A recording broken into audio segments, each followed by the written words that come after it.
ajouté Vladimir Poutine s'est assuré du soutien des présidents turcs et iraniens à l'idée de réunir en Russie des représentants du régime syrien et de l'opposition, voyant une vraie chance de régler ce conflit, malgré les doutes qui continuent d'entourer cette initiative. Les principales factions de l'opposition syrienne, qui ont-elles entamé mercredi à Riyad des négociations à l'invitation de l'Arabie Saoudite, n'ont pas réagi à cette initiative. Mais l'émissaire des Nations Unies pour la Syrie, Staffan de Mistura, qui était présent les a jugées cruciales et annoncé qu'il irait jeudi en Russie. L'objectif est de mettre sur pied une délégation unifiée pour représenter l'opposition aux pourparlers qui doivent s'ouvrir le 28 novembre à Genève sous l'égide de l'ONU.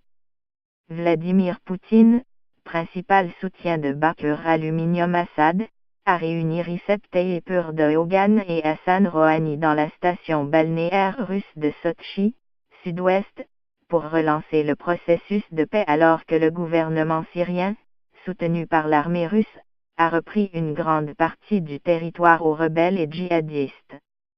Il avait multiplié les contacts diplomatiques en amont, accueillant lundi Baker Aluminium Assad à Sotchi pour son premier voyage à l'étranger depuis 2015 et tenant une série d'entretiens téléphoniques mardi, y compris avec Donald Trump. Une nouvelle étape s'ouvre dans le règlement de la crise, a insisté Vladimir Poutine après avoir réuni pendant environ 2 heures ses deux homologues. Il est évident que le processus ne sera pas simple et exigera des compromis et des concessions de tous les participants, y compris du gouvernement syrien, a-t-il prévenu.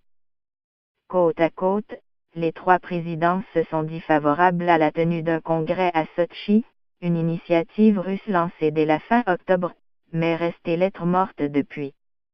L'idée d'un congrès avait été rejetée par l'opposition et critiquée par les Occidentaux au motif que toute discussion politique doit se tenir dans le cadre du processus de Genève, organisé par l'ONU depuis 2014 et devant reprendre le 28 novembre. Mais pour le président russe, une réunion avec des représentants des forces politiques doit servir de stimulant au processus de Genève. Sans sur les mains la Russie et l'Iran, alliés du régime de Damas, et la Turquie, soutien des rebelles syriens, parraine le processus parallèle des Astana, la capitale kazakh, qui a permis la mise en place de 4 zones de désescalade sur le territoire syrien. Ces mesures ont permis d'abaisser la tension sur le terrain et de réunir autour d'une table des représentants du régime et de l'opposition pour parler de questions militaires, alors que les pourparlers de Genève étaient au point mort. Moscou veut désormais trouver un relais politique à ce processus. Mais de nombreux doutes continuent d'entourer l'idée de congrès syrien.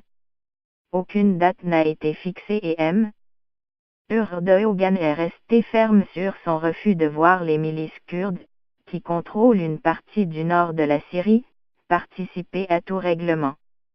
De son côté, l'opposition est sous pression pour faire des concessions, notamment sur le départ immédiat de Assad.